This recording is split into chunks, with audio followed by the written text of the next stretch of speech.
Poppy Novitasari dan Rima Rizky Karunia. Di sini kami ingin menjelaskan makalah kami yang berjudul Model Pembelajaran Akidah Akhlak di SDMI.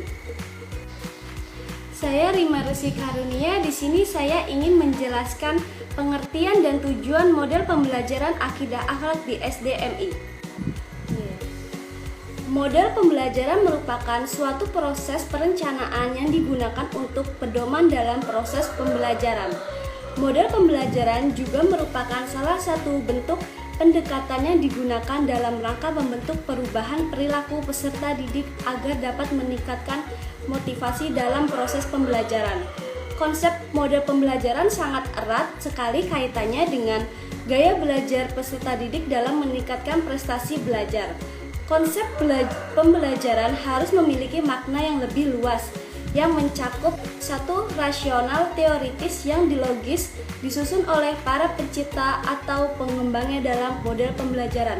Yang kedua, mempunyai landasan tentang apa dan bagaimana peserta didik belajar dan mencapai tujuan pembelajaran yang diinginkan. Ketiga, adanya perubahan dalam mengajar yang perlu dilakukan agar model pembelajaran tersebut dapat dilaksanakan dengan baik dan berhasil sesuai dengan tujuan pembelajaran. Dan yang terakhir, perlu melibatkan lingkungan sebagai sumber belajar untuk mencapai tujuan pembelajaran yang diharapkan. Jadi, model pembelajaran ini sangat efektif dalam upaya peningkatan kualitas kegiatan belajar mengajar. Karena pada kegiatan pembelajaran siswa dituntut untuk berperan aktif dalam pembelajaran serta diharapkan menggunakan kemampuan berpikir tingkat tinggi, mengasah kekompakan dan kerjasama dalam sebuah tim atau kelompok. Selanjutnya, tujuan model pembelajaran akidah akhlak di SDMI.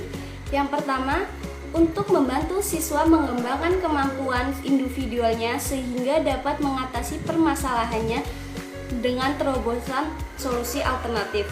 Kedua, untuk membantu proses belajar mengajar sehingga pelaksanaan kegiatan pembelajaran dapat dilakukan dengan cara terbaik.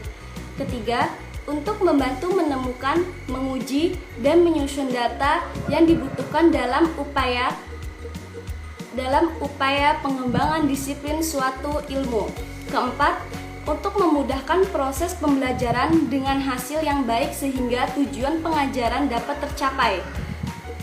Kelima, untuk menghantarkan sebuah pembelajaran ke arah yang ideal dengan tepat, cepat, dan sesuai dengan yang diharapkan.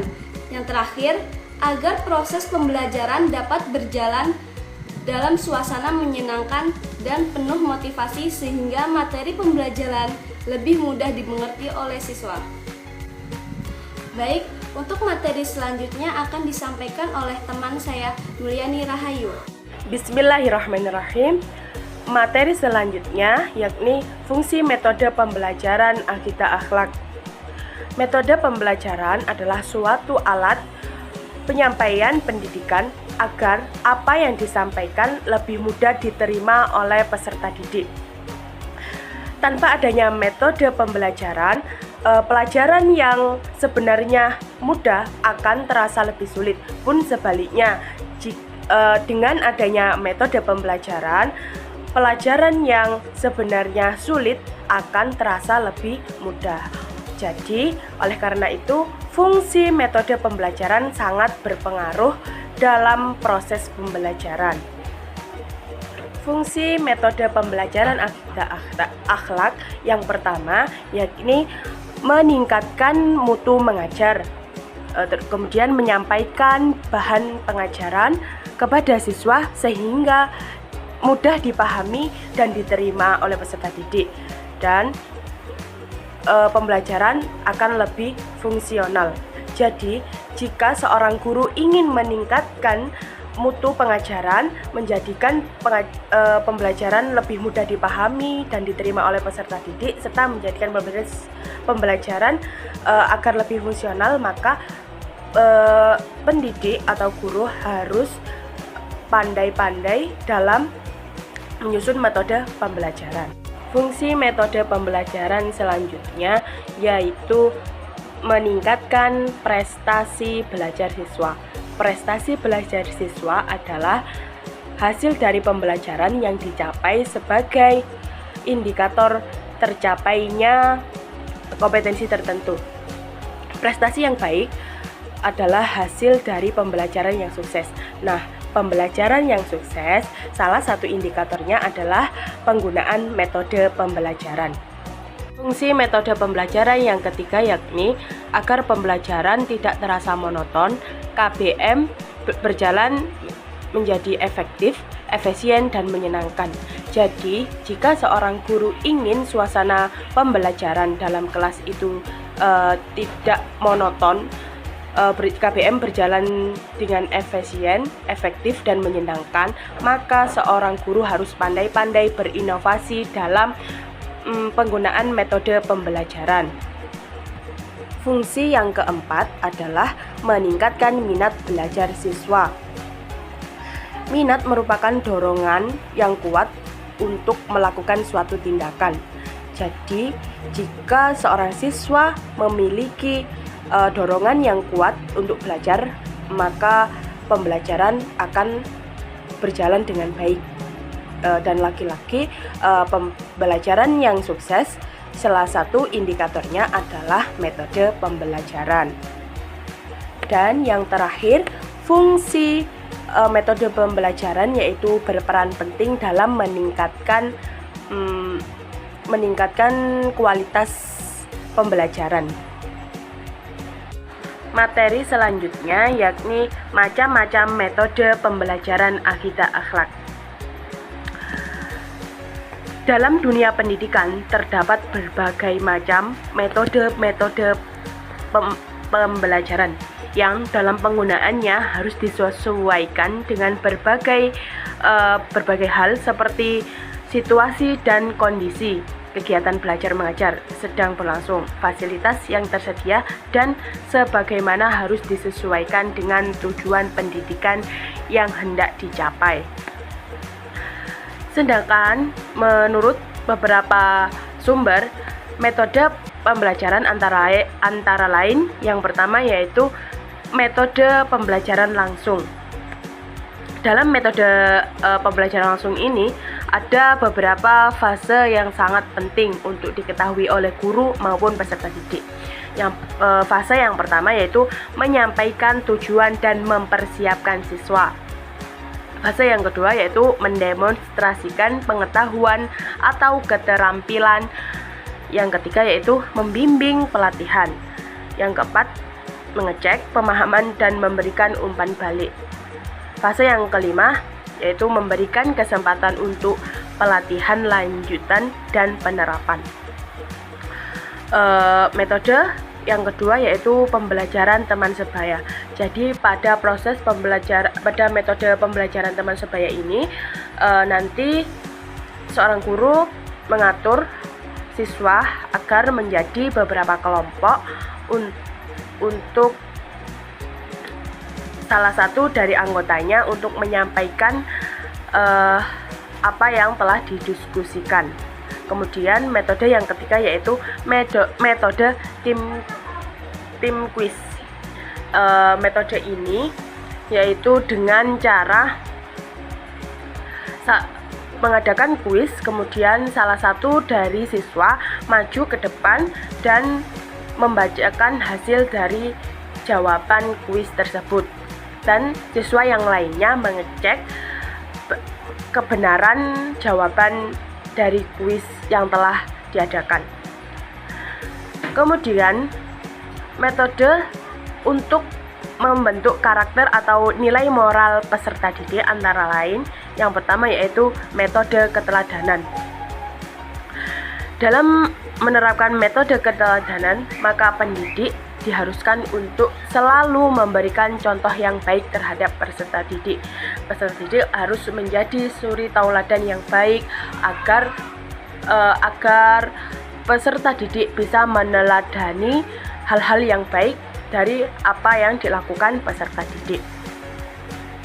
Seperti memberikan contoh sholat di sekolah seperti sholat duha, sholat duhur, atau membaca Al-Quran sebelum pelajaran dimulai, dan sekolah juga dapat menerapkan program-program yang bisa menjadikan peserta didik lebih baik lagi.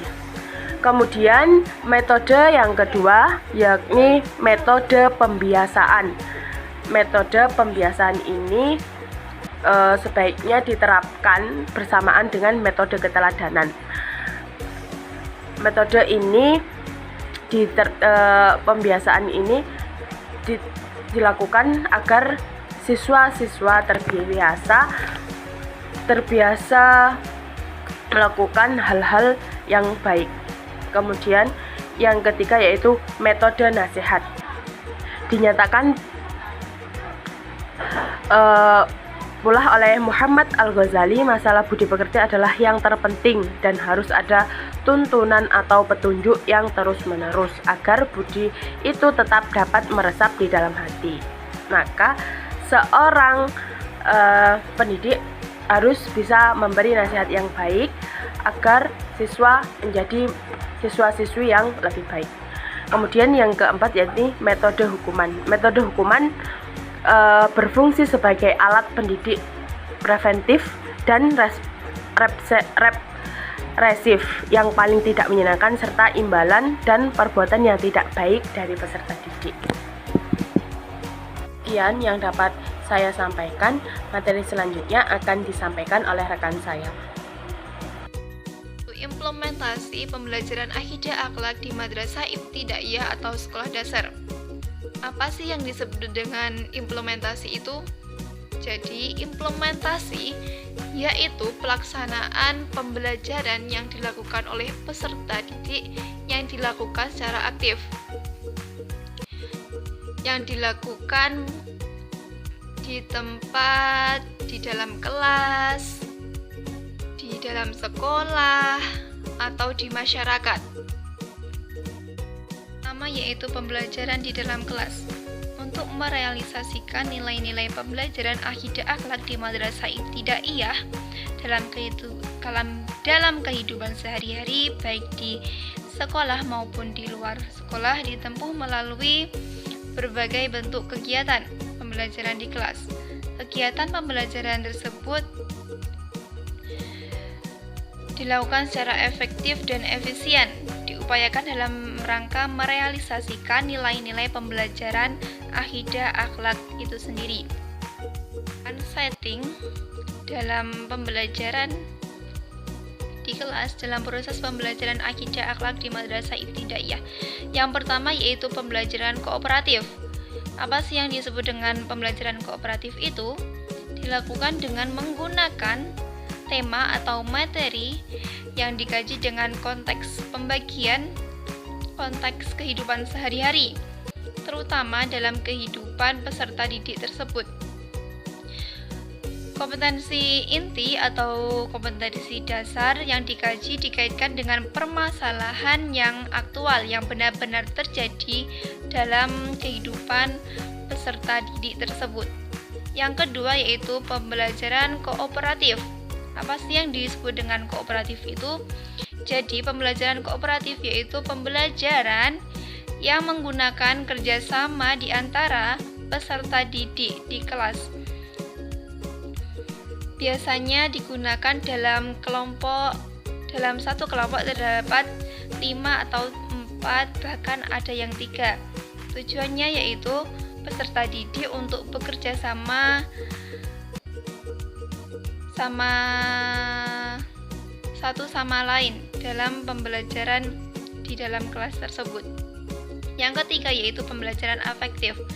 Pembelajaran afektif yaitu model pembelajaran yang menekankan tumbuhnya sikap pada diri peserta didik itu sendiri. Proses pembelajaran itu harus diikuti. Jadi peserta didik dapat menggunakan tingkah laku dalam pembelajaran tersebut. Itu pelaksanaan di sekolah melalui berbagai kegiatan sekolah yang diikuti oleh peserta didik, guru, kepala sekolah maupun staf di sekolah.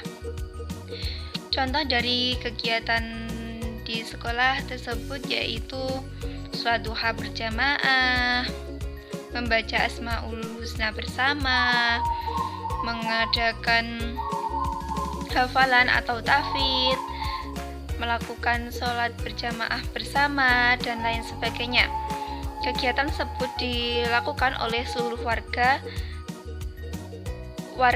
madrasah atau sekolah dasar itu sendiri. Yang ketiga yaitu pelaksanaan di luar sekolah. Apa saja sih kegiatan yang dilaksanakan di luar sekolah itu? Kegiatan tersebut yang pertama contohnya yaitu ekstrakurikuler. Ekstrakurikuler tersebut dilakukan di luar jam pembelajaran di kelas. Biasanya contohnya yaitu pramuka, drum band, tari, atau ekstrakurikuler yang lainnya. Contoh yang selanjutnya yaitu contohnya kerja bakti bersama, bakti sosial, dan lain sebagainya.